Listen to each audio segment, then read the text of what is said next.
pourquoi il y a autant d'hommes faibles dans notre société. Aujourd'hui, je vais te donner 6 étapes qui vont te permettre de faire le tri dans tout ce que tu peux entendre autour de toi et qui t'empêchent de devenir l'homme que tu penses être. Et si tu veux aller encore plus loin, reste bien jusqu'à la fin de cette vidéo parce que je vais te donner un dernier conseil. Et ce conseil risque un peu de te piquer dans ton ego. Donc, je le garde uniquement pour ceux qui sont prêts. À partir de maintenant, on va augmenter le niveau. Alors abonne-toi pour ne rien rater de ce qui va suivre. Comment devenir l'homme que tu penses être? Je t'explique ça tout de suite. Let's go.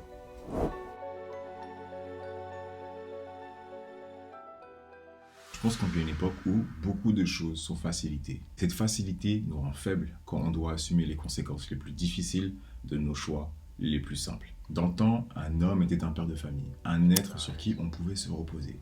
Un homme était respecté pour ses valeurs et sa fidélité envers ses principes. Mais est-ce qu'on serait pas en train de s'éloigner de ce cliché? Les scandales publics les plus douteux, la redéfinition de la masculinité et les nombreuses femmes qui ont perdu confiance aux hommes ont réussi à entacher la valeur de l'homme. En tant qu'homme, je pense que ça devient de plus en plus compliqué de comprendre son rôle dans notre société. Tu sais qu'en tant qu'être humain, on aime trop mettre les gens dans des cases. Les stéréotypes, ça nous évite de devoir trop réfléchir.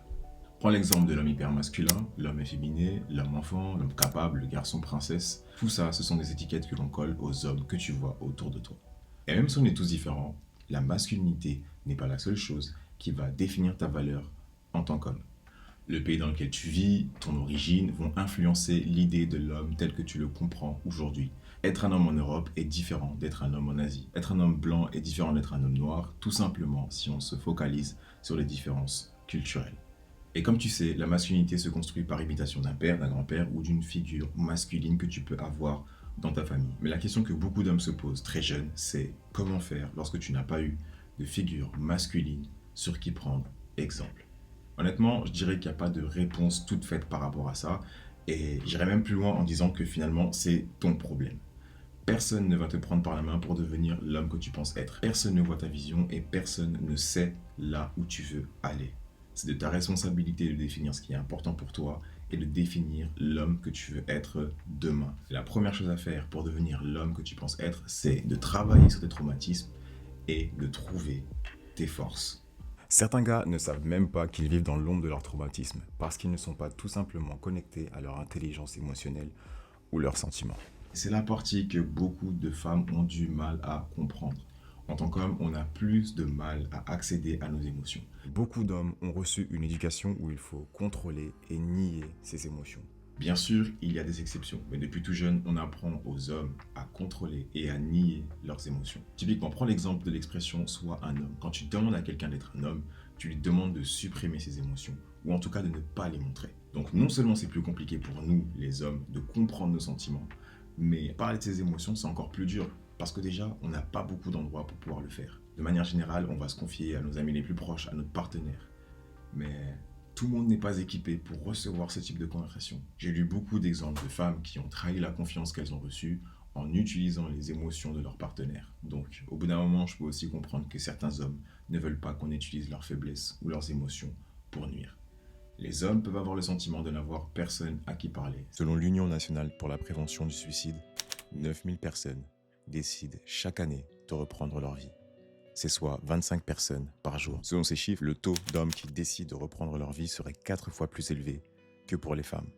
Et on observe également que les personnes qui ont dépensé ou qui passent à l'action ont en général entre 18 et 24 ans. En Angleterre, la docteure et consultante en psychiatrie Natasha Bijlani a mené une étude auprès de ses patients pour mieux comprendre leur vision de l'homme. Et parmi les hommes qu'elle a interrogés, 40% d'entre eux n'avaient jamais parlé à quelqu'un de leurs problèmes. Lorsqu'elle leur a demandé pourquoi ils ne parlaient pas, les raisons les plus fréquentes étaient qu'ils ont appris à vivre avec, qu'ils ne souhaitaient pas être un poids pour leur entourage, ou tout simplement qu'ils ont eu honte. Si tu as besoin d'aide par rapport à ta santé mentale, n'hésite pas à te faire accompagner. Prends le temps de rechercher des solutions à tes problèmes. Il y aura toujours quelqu'un pour qui tu comptes et il y aura toujours quelqu'un qui traverse exactement la même situation que toi. Donc n'hésite pas, fais-toi aider et tu en ressortiras plus fort. Deuxième étape, crée tes limites et focus sur ta vision. En ce qui concerne la vision, il y a un truc que j'ai remarqué. Les gens s'intéressent beaucoup aux success stories, aux histoires de personnes qui ont réussi. Mais très peu s'intéressent à pourquoi les gens ont échoué. À chaque échec, tu peux voir qu'il y a souvent un manque de discipline, un manque de limite, de la distraction ou un manque de self-control. C'est important que tu aies tes propres limites pour éviter tout ce qui peut t'empêcher de réaliser ta propre vision.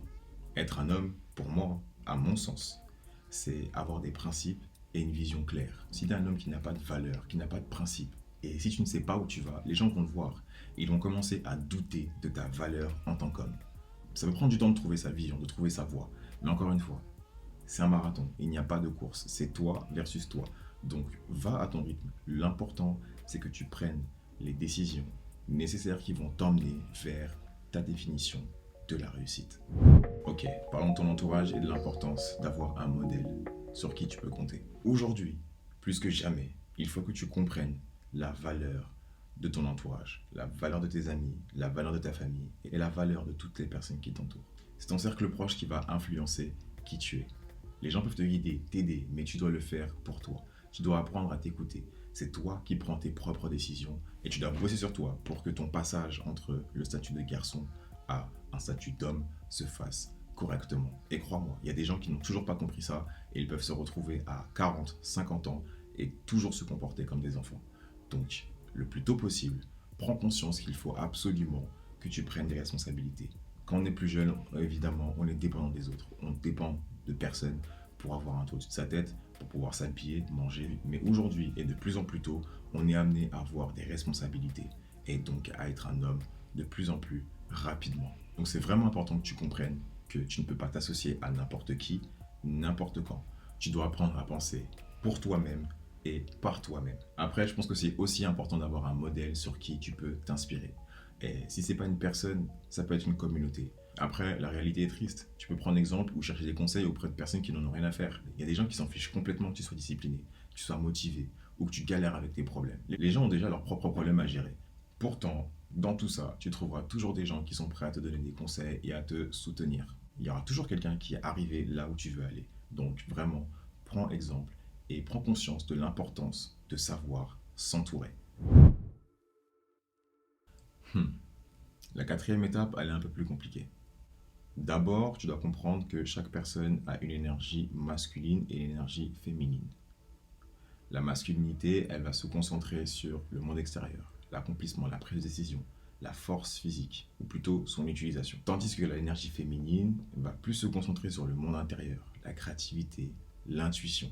En tant qu'homme, c'est à toi de pouvoir balancer entre ces deux énergies pour pouvoir maximiser ta masculinité quand tu en as le plus besoin. En gros, tu ne peux pas taper tout le temps dans ton énergie masculine. Un homme qui n'est pas dans son énergie masculine aura du mal à assumer les conséquences de ses actes et donc à avoir des responsabilités. Il aura du mal à diriger, il aura du mal à faire confiance, donc il sera plus en contrôle. C'est là où tu peux retrouver le cas des hommes enfants qui ont absolument besoin d'une personne à qui se greffer, à qui se rattacher pour pouvoir avancer. Tu ne veux pas être comme ça, n'est-ce pas? Les situations où tu devras utiliser ton énergie féminine pour pouvoir résoudre des problèmes. Par exemple, tu ne peux pas utiliser ton énergie masculine pour résoudre tous les conflits. Parfois, tu devras faire preuve de créativité.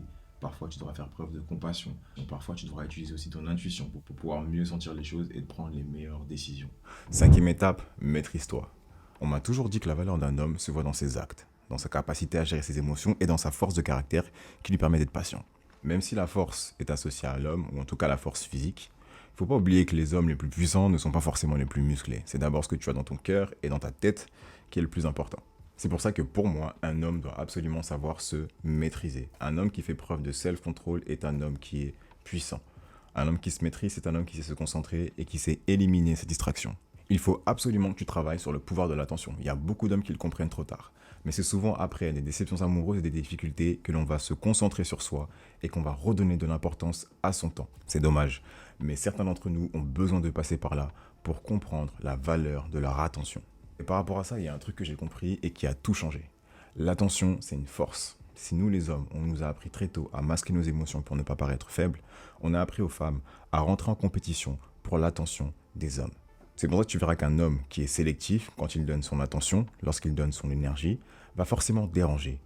Et c'est aussi pour ça que tu verras qu'une femme qui ne base pas sa valeur sur l'attention qu'un homme peut lui porter, peut poser problème dans notre société. Une fois que tu as compris ça, c'est terminé. Et savoir se maîtriser va aussi te permettre d'avoir une meilleure gestion des conflits et de l'adversité. Tu dois apprendre à répondre au lieu de réagir. Tous les conflits ne se résolvent pas avec la force. Et ne rien dire ne va pas forcément t'aider à te faire respecter. C'est à toi de trouver ton juste milieu, mais l'impulsivité est vraiment ton pire ennemi. Être un homme, ça vient avec des avantages et des inconvénients. C'est à toi de décider quel type d'homme tu veux être pour toi-même et pour ton entourage. Est-ce que tu veux laisser un sentiment positif auprès des gens ou tout simplement comment est-ce que tu veux qu'on se souvienne de toi? Pour moi, la meilleure des réponses, c'est de rester toi-même et de te concentrer sur ta vision des choses pour attirer tout ce qui est en lien avec ta définition du succès. Ok, on est déjà à l'étape numéro 6. En tant qu'homme, tu peux avoir le sentiment de devoir prouver ta masculinité et ta capacité à performer. Sache que c'est un chemin sans fin, c'est une voie sans issue. Donc ne vis pas selon les attentes de la société qui te disent que tu dois avoir un travail qui paye super bien, une voiture qui brise des nuques ou être capable de monter un meuble Ikea sans notice.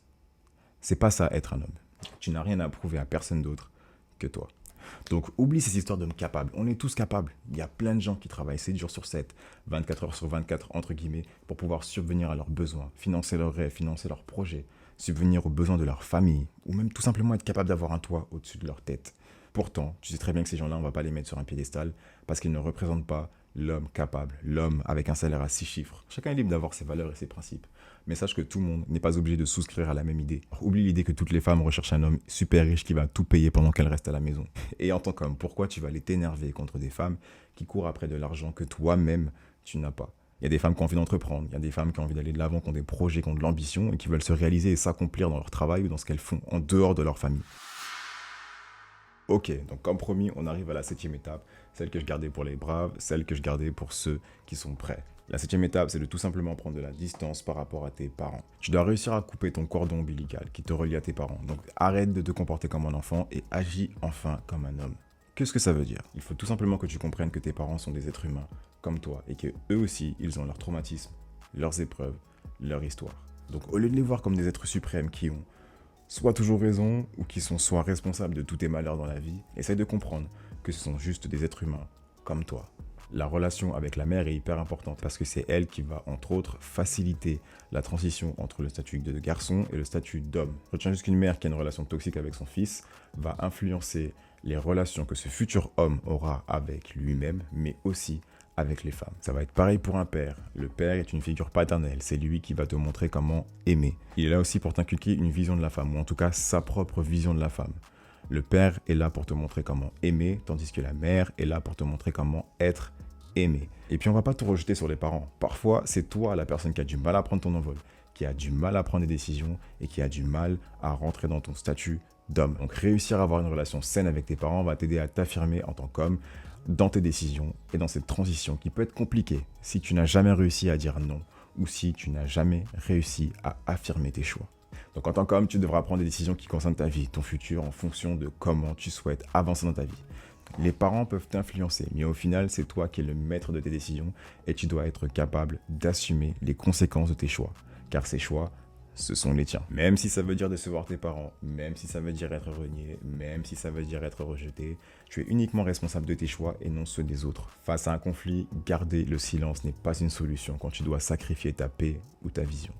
Réfléchis à qui profite le fait que tu gardes le silence ou que tu obéisses. Bien évidemment, je ne suis pas en train de te dire de manquer de respect à tes parents. Ce que je suis en train de te dire, c'est que tu dois faire preuve de discernement et que tu dois être capable, à partir d'un certain moment, d'assumer tes propres choix. Et honnêtement, en tant qu'homme, je pense que c'est primordial. Il n'y a pas beaucoup de femmes qui sont prêtes à supporter un homme qui est influençable, qui ne prend aucune décision et qui attend qu'on s'occupe de lui juste parce que c'est un homme.